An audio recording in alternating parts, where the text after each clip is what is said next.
Welcome to the channel. I'm Mike. We're in the Scout. Today we're road tripping in the Scout. It's gonna be great. We're going to Zion National Park. We're going to a bunch of ghost towns. We're taking Utah's longest or oldest scenic highway. So we got some great adventures in for today. It's gonna be fun. It's gonna be fast-paced, maybe, but it's definitely going to be a good time, so stick around.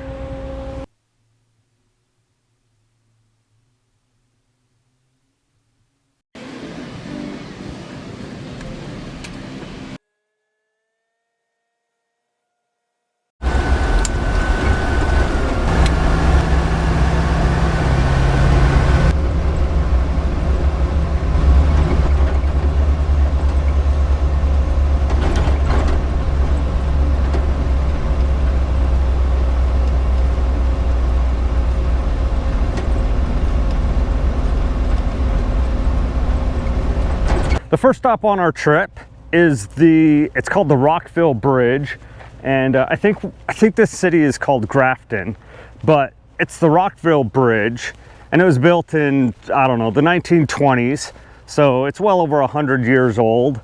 But it's the only standing vehicle-driven Parker through bridge, so it's got the trusses and the arch, and it's the only bridge in Utah that is still like this that a vehicle can drive on. There's pedestrian bridges like this, but it's the only one in Utah. It is on the National Historical Landmark Society page, or whatever it is. What is it? The National Historic Society Historic Places. So it should be preserved. It crosses the Virgin River. You can kind of see the Virgin River area right here, but let's go take a drive through it.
That's the Rockville Bridge, and it's the National Registry of Historic Places. That's the word I was looking for. But that's the Rockville Bridge. So now we're gonna go down here. We're gonna bang a right and go to Zion, not Zion, not Zion. Zion National Park. So let's do it.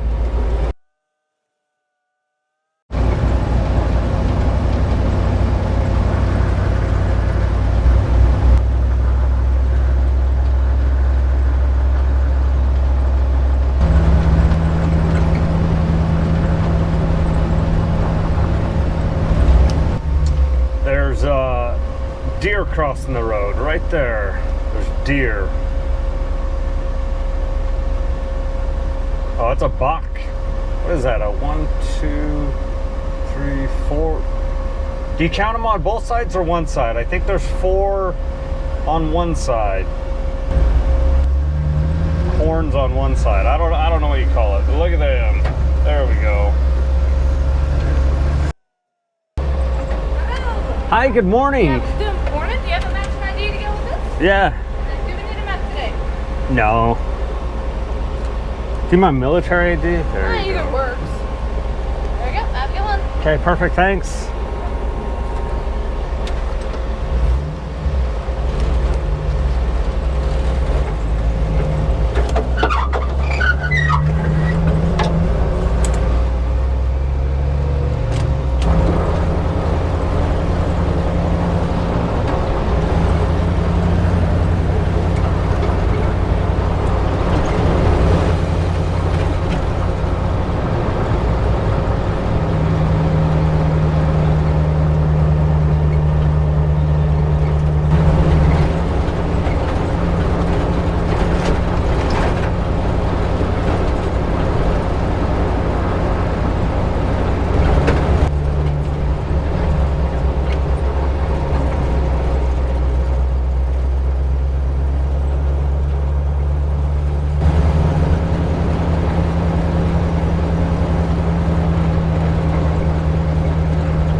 We made it to Zion, a little scenic drive up the road there. Look at the morning sunrise view.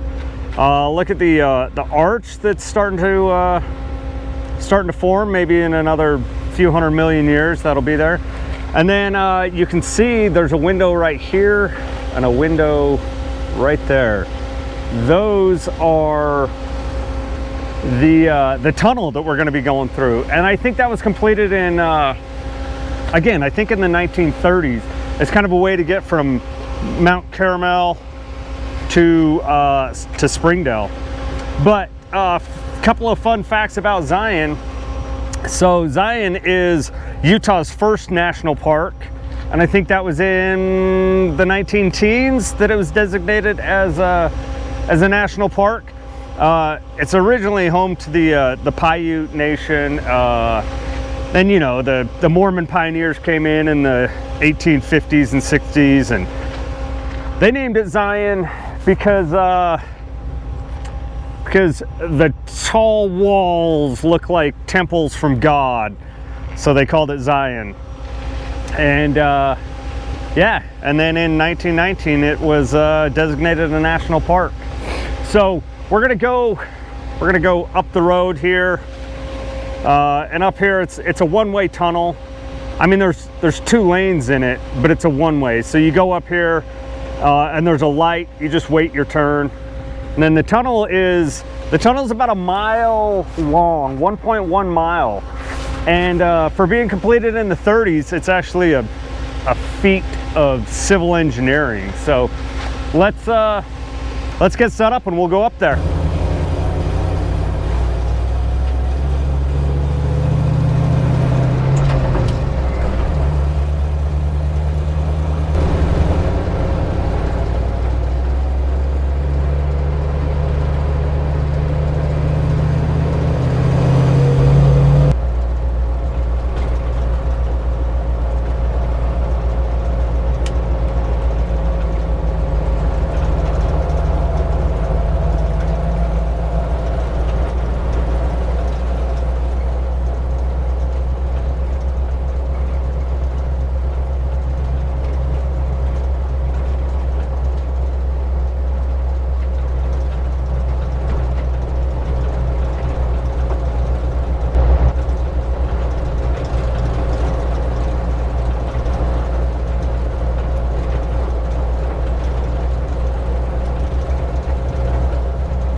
that's Zion National Park.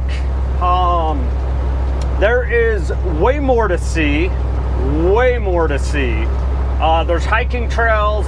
I guess I was wrong about the tunnel. It's only one way during high traffic times, and when they let like big vehicles through, you know, like motorhomes and motor coaches and whatever. Then they shut it down so it's one lane. But you know, during early morning, late afternoon, when they have it shut down to that, it's two-way traffic, which is awesome. I don't think I've ever been through there when it's been two-way traffic. So that's Zion. Now we're on the Mount Carmel. I can't say it. Mount Carmel or Caramel. It's Carmel. Mount Carmel Highway, which actually used to be a wagon trail. And it was, again, like in the 1900s, 1920s, before they built the tunnel, that they decided they should make this an actual highway. So it was a wagon trail. Then in the teens or 20s, they decided that there should be an actual road from Mount Carmel Junction, Mount Carmel City, actually to Zion National Park. So that's what we're on right now. It's like probably 20-30 miles to Mount Carmel. It's a pretty decent highway, but let's get going.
We made it to Mount Carmel Junction. This is Mount Carmel Junction. And the city of Mount Carmel is actually up the road a little bit. But this is Mount Carmel Junction.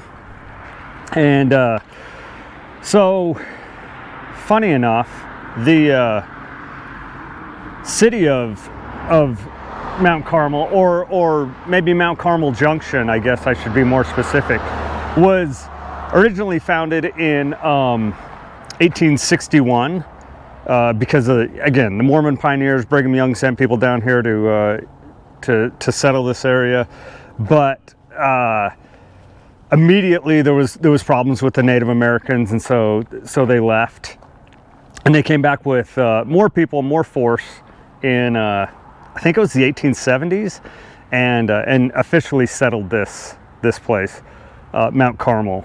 So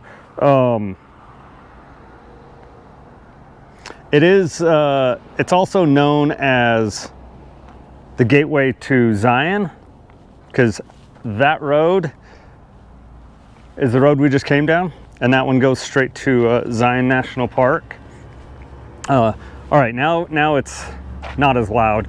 Super loud. There was a bus full of people here because it is the gateway to Zion.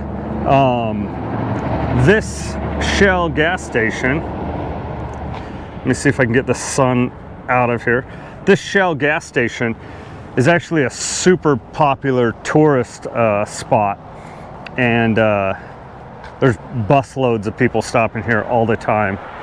So we're gonna go in, get us a drink, continue on with our trip. Yeah, so I just talked with the lady. The reason this is so popular is because that goes down to the Grand Canyon. So that's why this is so popular. People come from the Grand Canyon, hit this gas station, and then go up to Zion. We got a drink. I got a fire brewed orange dream soda. And then, oh man, look at the Scout. The Scout looks good. And we're going to continue on. We're going to make a left here, go up through actual city of Mount Carmel, and then hit some other ghost towns and stuff up there. So let's keep going.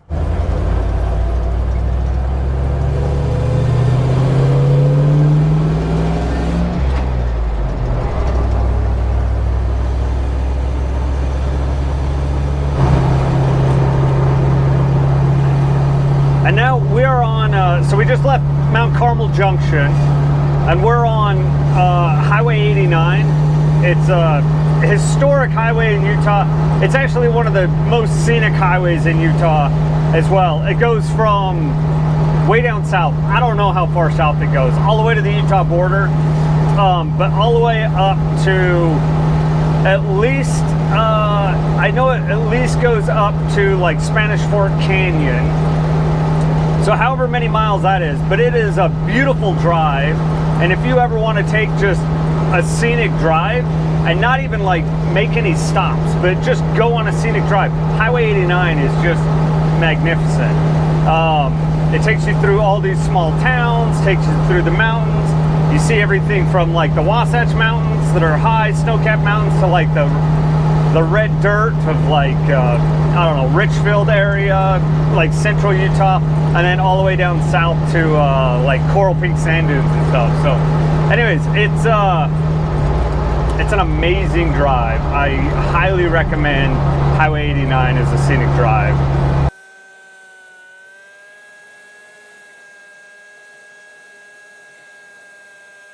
All right, we just passed through Orderville, and pretty much that place is closed on Sundays, just because everybody there goes to church.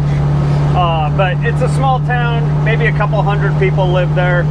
Not a lot to see, so I didn't stop.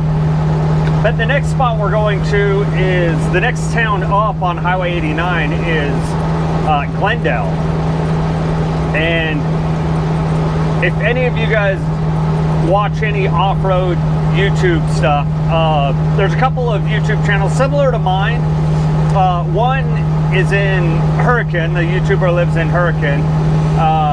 His channel is very similar to mine, except instead of doing like off-road and wheeling videos, he does off-road recovery videos.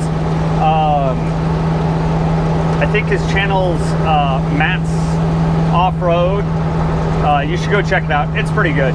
But the other one, the other channel, where we're heading right now, is it's in Glendale in Utah. Super small town. Super small town. But the channel, the YouTuber that lives there, his channel is called Backroads. And again, similar to mine, they build stuff, they make stuff. Pretty cool channel. I think a little bit more popular than mine, but definitely if you want to be entertained, go check out Backroads' channel. But we're not going to stop. It's Sunday. I don't want to bug anybody on Sundays, but we'll drive by. I don't think their shop is too far off the road, but we're just gonna do a drive by, kind of not really look or anything. And there is a Scout. That is awesome. That's another reason I like driving on these back roads. You get to see awesome vehicles in people's yards. But all right, let's keep going.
right, we're actually not going to go into Bryce Canyon, but we are in Dixie National Forest at least.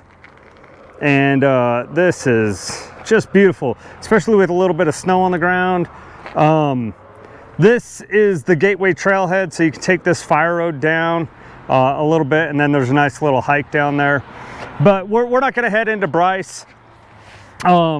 We just went through Bryce Canyon City, picked up some fuel, picked up some treats, got some souvenirs from Bryce Canyon, just to say we've been here. But a couple of fun facts about Bryce Canyon. So obviously this whole area is Native American area, right? All of Utah, all of the US mostly, but this was like the Paiute area, if I remember correctly. The Paiutes lived in this area, and the first Europeans documented to lay eyes on Bryce Canyon were, I believe, the Spanish in like the 1700s-ish, maybe early 1800s, I think late 1700s. But Bryce Canyon was originally named and kind of, I don't know if you want to say discovered, but the Mormon pioneers, again, almost all of Utah, Mormon pioneers, in like the 1870s came down here, settled in this area, and his name was Ebenezer Bryce Canyon. And that was like in the 1860s or 70s or something like that. And then in 1920-ish, it was granted like national park status. So I think it's the second national park in Utah, with Zion being the first. So pretty cool. I mean, they're pretty close to each other. It's probably only like a 45-minute drive from Zion to Bryce. So if you're down here, you want to make a couple of days, you could hike in Zion for a couple of days and then come up to Bryce and hike in Bryce for a couple of days. Pretty close to each other though. So, all right, we're going to head back this way and go find some ghost towns now. Now we've hit the couple of national parks in the area. Let's go find some abandoned buildings and ghost towns and whatnot. So the Scout's doing just phenomenal, as always. Not getting great gas mileage. Maybe I should slow down a little bit, or it needs to be tuned up. It's getting about 14 and a half, 15 miles a gallon, and it should be getting better than that. But also I'm going a little bit faster, so I don't know. We'll see. It's going great though, so let's keep rolling.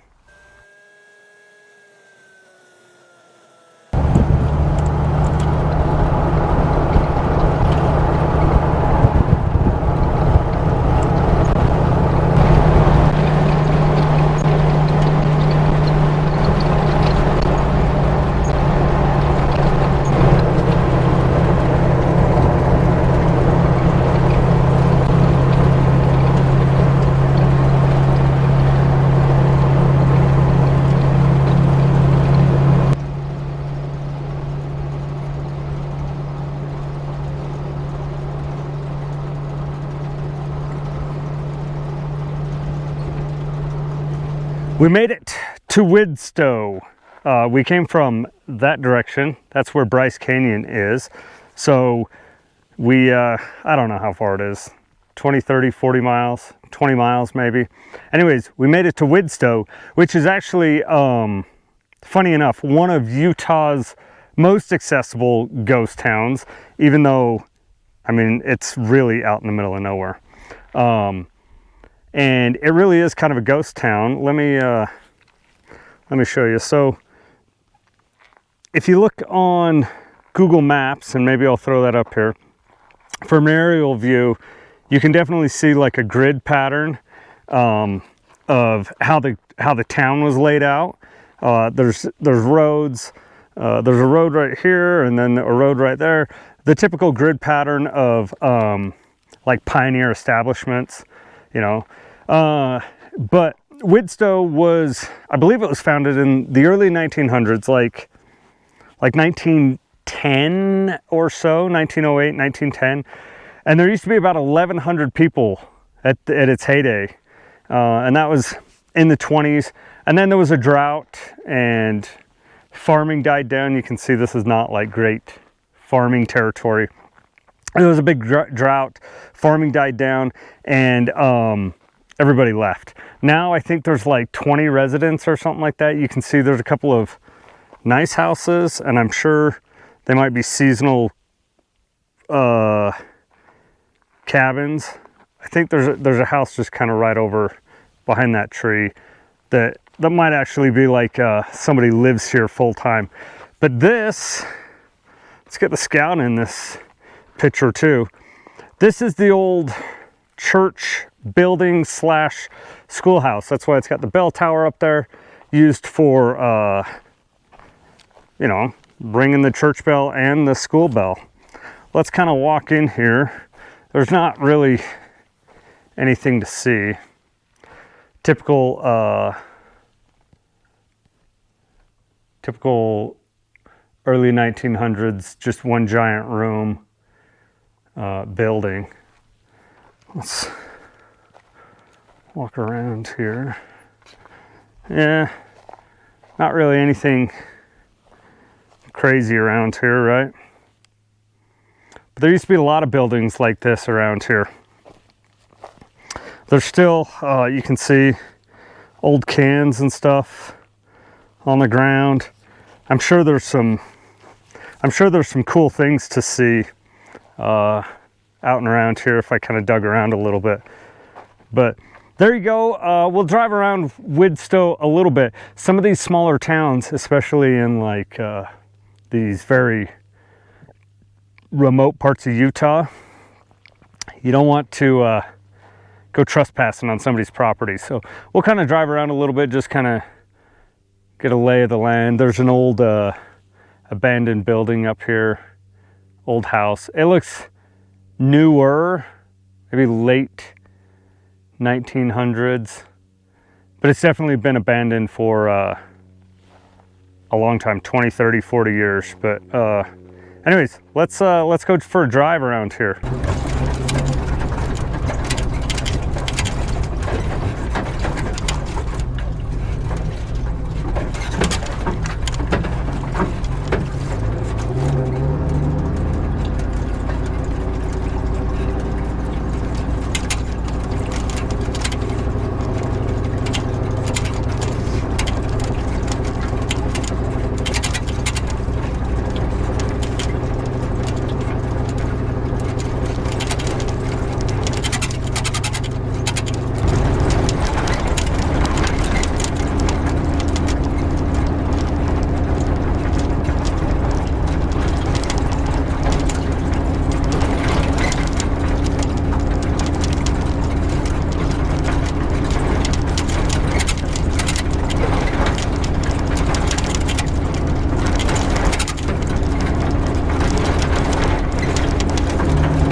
That was the town of Widtsoe. This just goes up a canyon. I actually have no idea where that goes. It would be fun to explore it one day. But as I was exploring around, I have my Google Maps up, right? And it said, as I was coming up this way towards the canyon, it said if I make a hard left right here, that's the fastest way to our next little stop. Yeah, I can't go that way. That's not the fastest. This road versus that road, I mean, that would be way more fun, but this is definitely the fastest way. So we're gonna go that way. All right, let's get going again.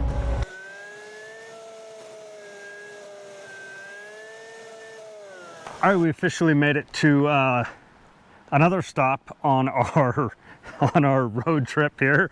I don't know what stop this is, but this stop, we are at the Osiris Creamery and Greenery, and this is in, obviously, Osiris, Utah.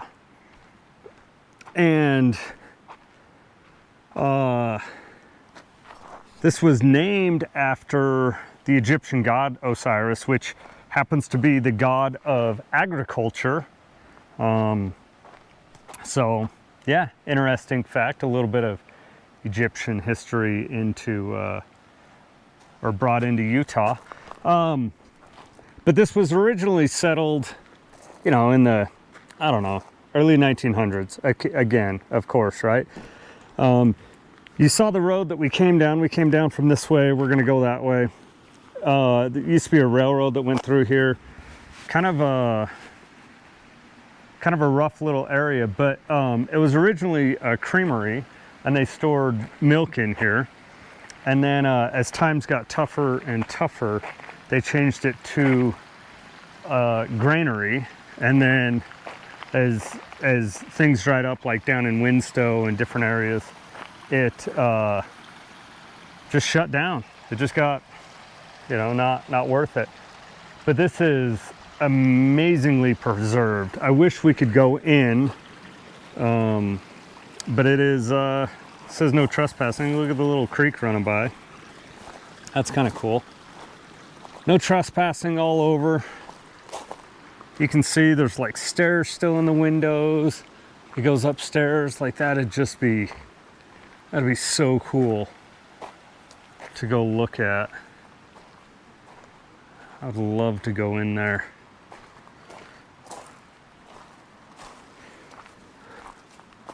It's just a cool old building. Oh, it's a Utah Wildlife Resource building, so nobody owns it, just the state. That's kind of cool. Maybe we'll see if we can, I wonder if there's like a little path around it or something that we can just kind of walk around the other side. It's got this fence with barbed wire.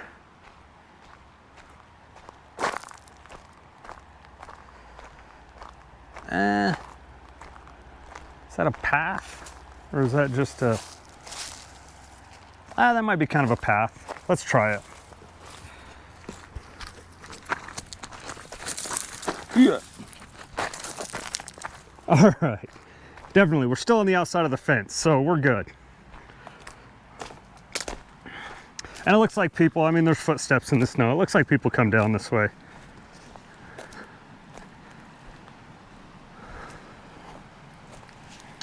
So this is just super cool. I wonder what the little creek is, the little river, because there's the creek right here, and it runs down just right through here, and there's a little river right there. But man, this is such a cool building. So it's, again, it's the Osiris Creamery and Greenery.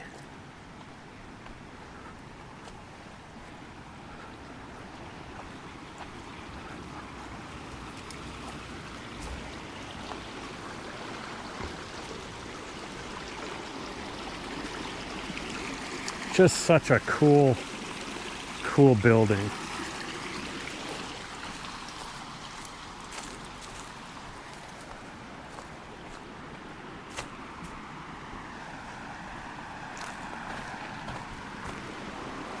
And then this must be like part of the original, you know, because it's kind of an older brick and mortar building. Whoa.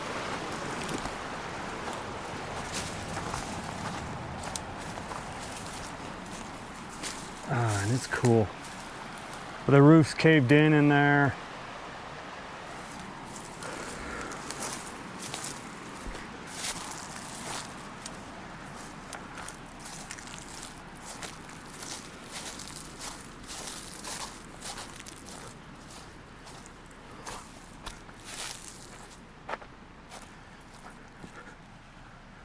Well, all right. That's the Osiris greenery and what did I say it was? It's the creamery and granary in Osiris. So next stop, we're just gonna keep walking or driving down this road. There's some couple small towns along here that we should be hitting. Maybe stop and have some lunch somewhere down there.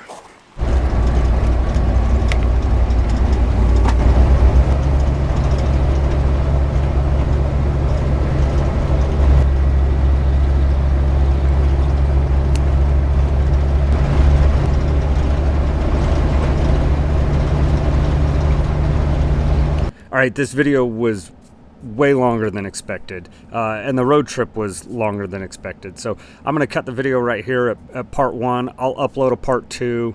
Part 2 is kind of central to northern Utah, so stick around. It should be a lot of fun. A couple more ghost towns, and yeah, thanks for watching.